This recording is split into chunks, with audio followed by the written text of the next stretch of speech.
We looked at the attack, and we looked at abandon. Now we'll see accusations and answers.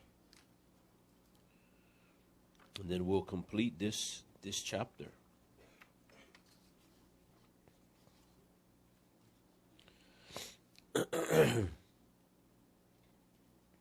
Verse 28. So we know that Jesus was brought before Annas, who was not the official high priest, but as I mentioned earlier, he really was the one that had the power and authority, even though he technically wasn't the high priest, because he had Caiaphas become the high priest, who was his son-in-law. He had a lot of his sons, he had them be high priests, and he was a very corrupt individual. In fact, I think that he had a reputation for being corrupt in that things that he did. So Jesus goes before Caiaphas, and then now he goes before Annas, and now Caiaphas, who is the high priest. And it says in verse 28, Then led they Jesus from Caiaphas unto the hall of judgment, and it was early, and they themselves went not into the judgment hall, lest they should be defiled, but that they might eat the Passover. So he was before Annas, and then it says in verse 24, they sent him bound unto Caiaphas, the high priest. And so after that, now they're going to bring him before Pilate, who's the Roman authority, and he's in the Antonia fortress. So they go over to that area, and here these Jews, it says, they would not go into the judgment hall, lest they should be defiled, but that they might eat the Passover.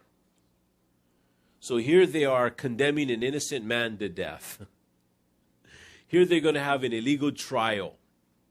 They're going to do so many things illegal, and yet they don't want to defile themselves by going over to the judgment hall. Well, we don't want to get defiled. So you can see the hypocrisy in religious tradition. It's just like Peter, who when the Lord had asked him to do something, he said, "Not so, Lord." He said, "Rise and eat." "Not so, Lord. I've never eaten anything unclean." And we forget sometimes that the things that we may do traditionally, when the Lord tells us to do something, that we got to accept the fact that we may not even be understanding this religious tradition or what it even means or what it's for.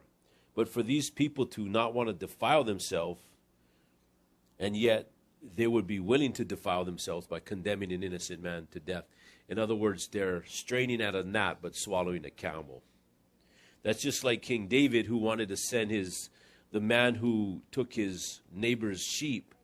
He condemned him to death, but he was not so strict on himself when he took a man's life, and he also committed adultery, and then also took a man's life. And that was okay. He didn't say that he should have been put to death, but he said that this person that took his neighbor's lamb, or at least in the story that was told to him, he said that man should be put to death. He was very strict on that person and so lenient on himself. We're supposed to be really strict on ourselves and lenient with our neighbor. So because of that, Pilate has to come out. So Pilate, says in verse 29, then went out unto them and said, What accusation bring ye against this man? Now, John doesn't say it here, but eventually the religious leaders gave an answer to that question, or the accusation that they gave was that he forbidden to pay taxes to Caesar, saying that he himself is Christ, a king.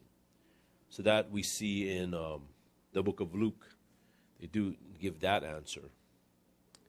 Verse 30, they answered and said unto him, If he were not a malefactor, we would not have delivered him up unto thee. He's obviously did something wrong, otherwise we wouldn't have spent all of this time bringing him to you. Well, that's not really a legitimate answer. Of course, they did come up with the other one that I mentioned in Luke. And Pilate just kind of like rolling his eyes thinking, man, because he didn't really like the Jews anyway. They were just a problem for him. He didn't want there to be any uprising or any incidents because it was going to stress him out. So he says this in verse 31. Then said Pilate unto them, take ye him and judge him according to your law. So Pilate is saying, why are you bringing this person to me? Why don't you guys deal with it according to your own Jewish law? Then they're going to say, but according to our law, we can't put a man to death.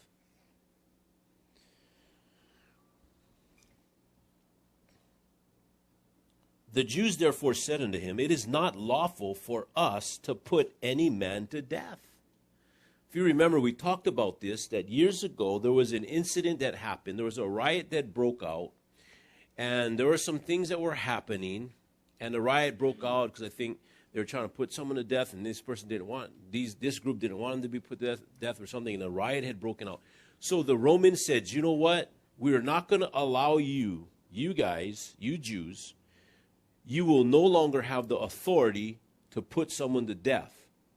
So capital punishment is going to have to come from Rome.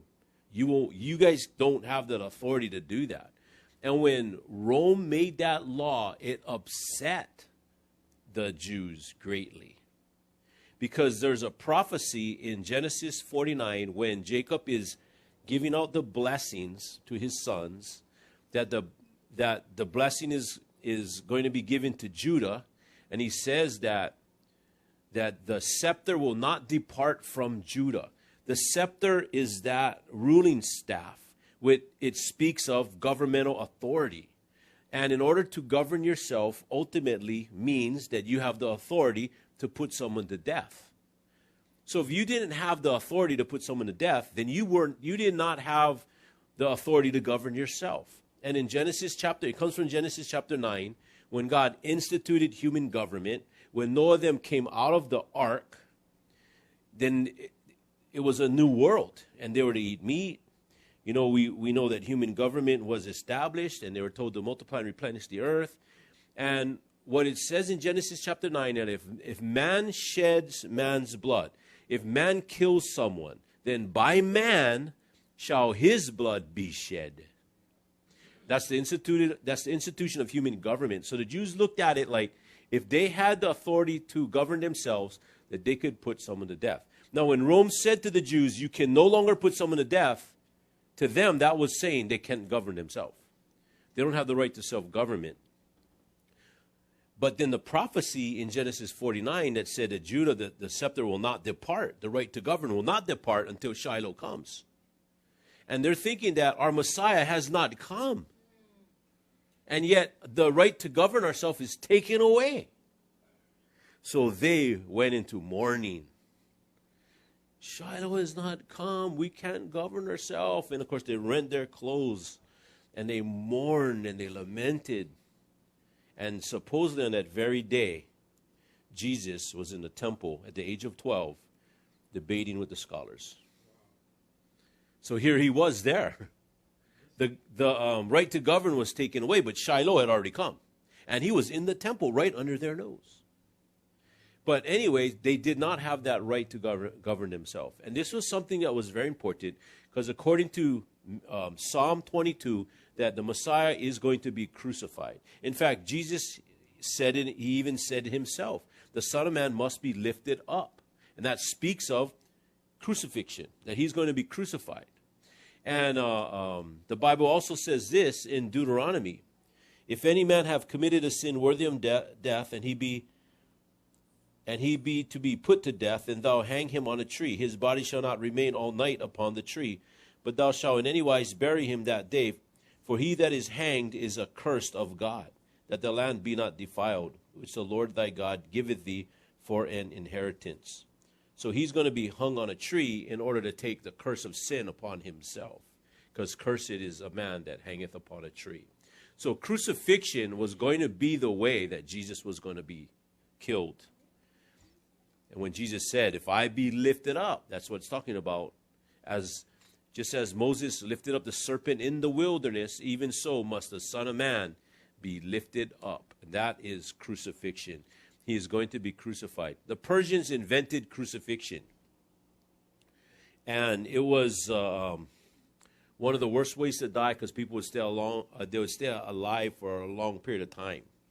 Sometimes even to the point where they would die because of the birds of prey would be picking flesh off of their bodies, and it would eventually cause them to get infections and die.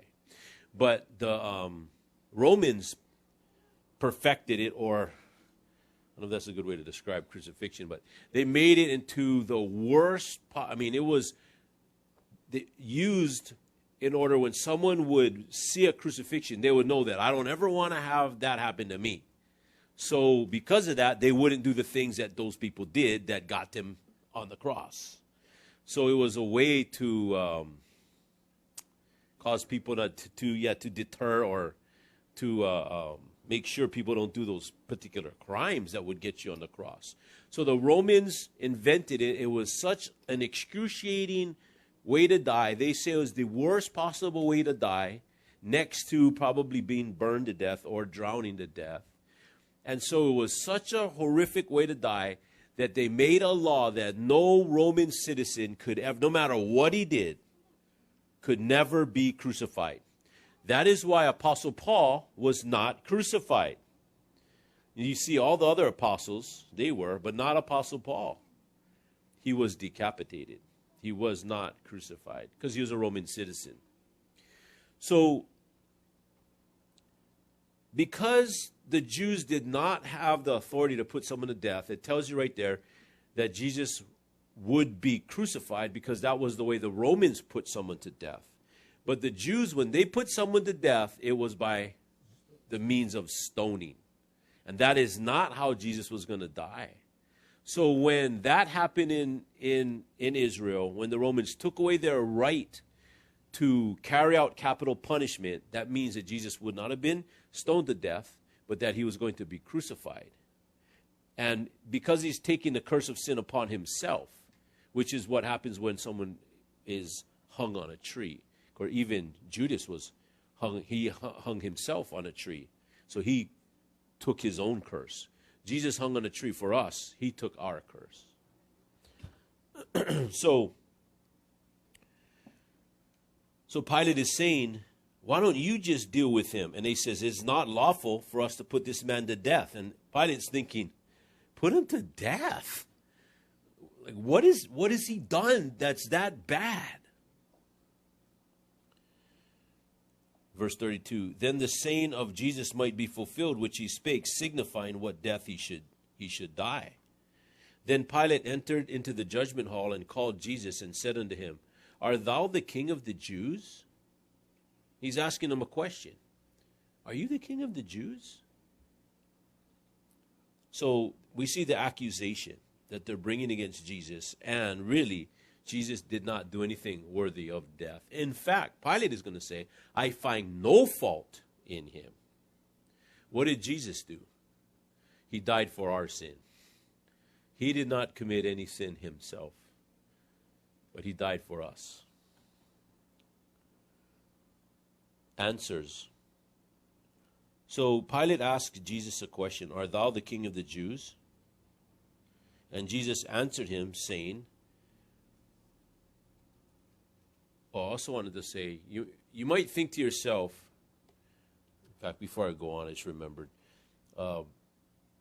why is it that Stephen was stoned to death if the Jews could not carry out capital punishment? Well, the truth is they did, but they did it against Rome.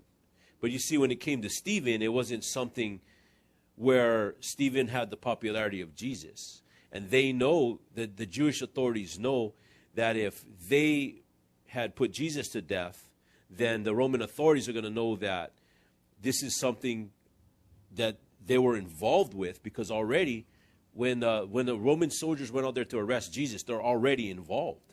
So now if the Jews end up putting Jesus to death, then they're going to be in trouble because they broke the law. But the Jews, the Romans really, if the Jews carried out or did something, they would rather not even mess with it. They didn't have to. So when Stephen did something and they stoned him to death, it didn't really affect the Romans. So they didn't care. Well, do what you guys are going to do. But because it already involved the Romans, because the Roman soldiers made the arrest, Pilate was already involved with this. Now they could not do it because they're going to get in trouble.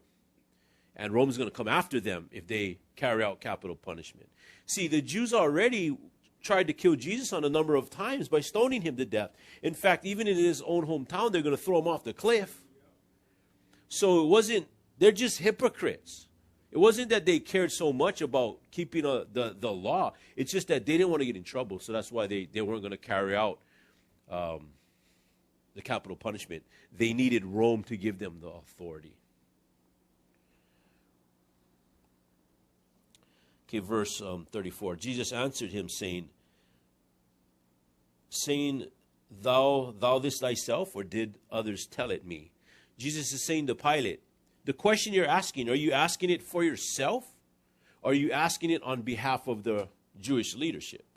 Because if you're asking if I'm trying to be a king and rival to Caesar, no. The answer would be no. But if you're asking me if I am a king, that I came here to be the king, of the Jews, then the answer would be yes. So who are you asking this on? Do you really want to know this? Or are you just saying this? Or are you just wanting, sometimes when people ask a question, you don't know if they really want to know the answer or if they're just wanting to debate. Or if they're asking the question based upon what someone else needs to know, or are they really searching for truth themselves? So Jesus asks him, are you asking this of yourself, or did others tell it you? Pilate answered, am I a Jew? Am I a Jew? Thine own nation and the chief priests have delivered thee into me. What hast thou done?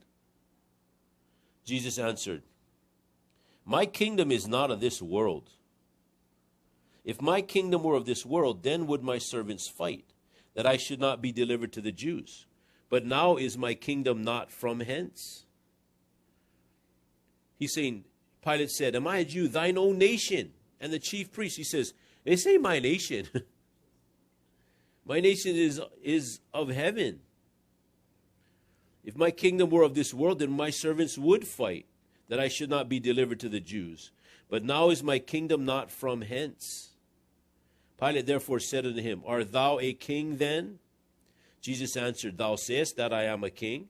To this end was I born, and for this cause came I into the world, that I should bear witness unto the truth. Everyone that is of the truth heareth my voice. Like he said before, my sheep hear my voice. They know me, and they follow me, and I give unto them eternal life, and they shall never perish. Pilate saith unto him, and he asked this question, what is truth? He asks a good question, but he doesn't hang around long enough to hear it. There are sometimes that people ask a good question, but they don't seem to want to hear the answer. He asks, what is truth? Jesus said already that I am the way, the truth, and the life. No man cometh unto the Father but by me. And when he had said this, he went out again unto the Jews.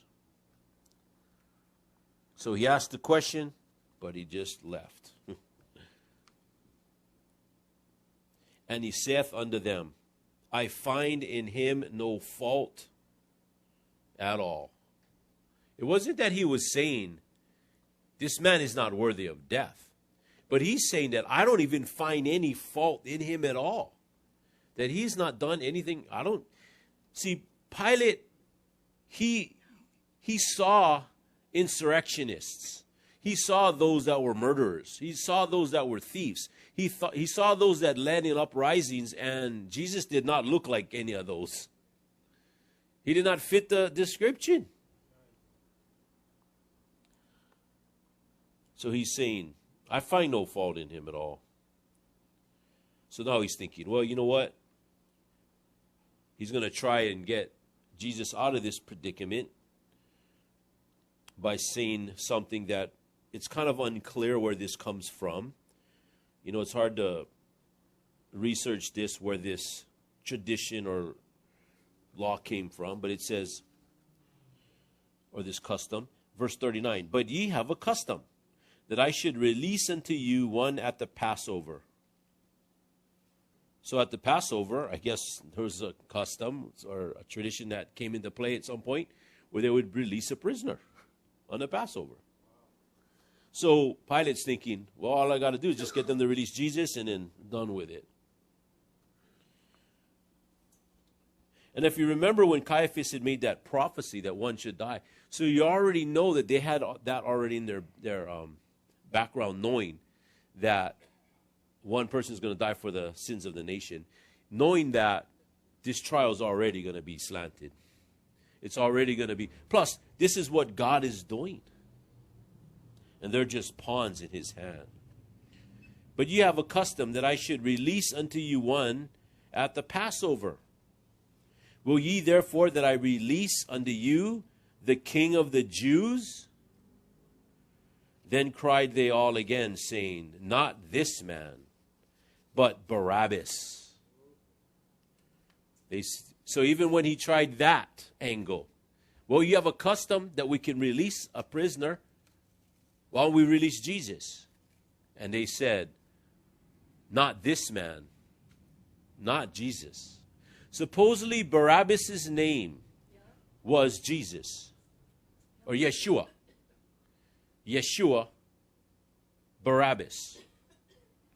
And Jesus' name, and the Barabbas means the son of a father. And Jesus is Yeshua, because that's, if you convert the name in the Old Testament, it's Yeshua or Joshua, right? Old Testament. And that's the same name as Jesus in the Greek. So his name was Yeshua, who was the son of God the Father. So here you have the son of a father, Jesus Christ, and you have Barabbas, the son of a father. Jesus, the son of a father, and Jesus Christ, the son of his heavenly Father. And so they said, release unto us Barabbas, this man, this Jesus, this Yeshua, Barabbas, the son of a father. And so he's going to get released. Can you imagine if you were Barabbas? Like what? Talk about substitution.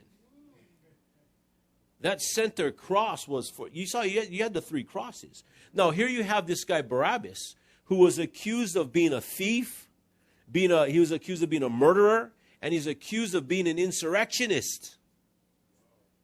And this was somebody that was going to be put to death. And then those were people that were with him, the 2 thieves on the cross. So the center cross was for Barabbas, and then you had the 2 thieves, one on the right and one on the left.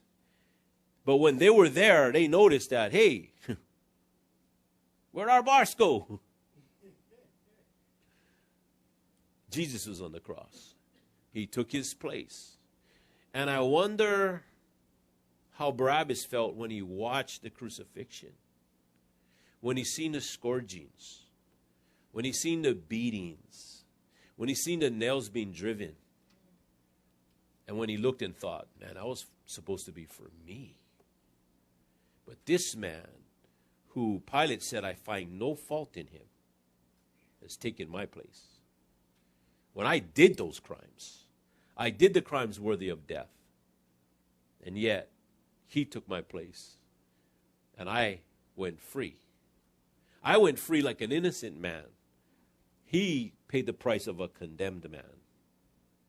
And there we have the picture of salvation. Where the Bible says, for he hath made him, Jesus, to be sin for us, who knew no sin, that we might be made the righteousness of God in him. Barabbas, the son of a father.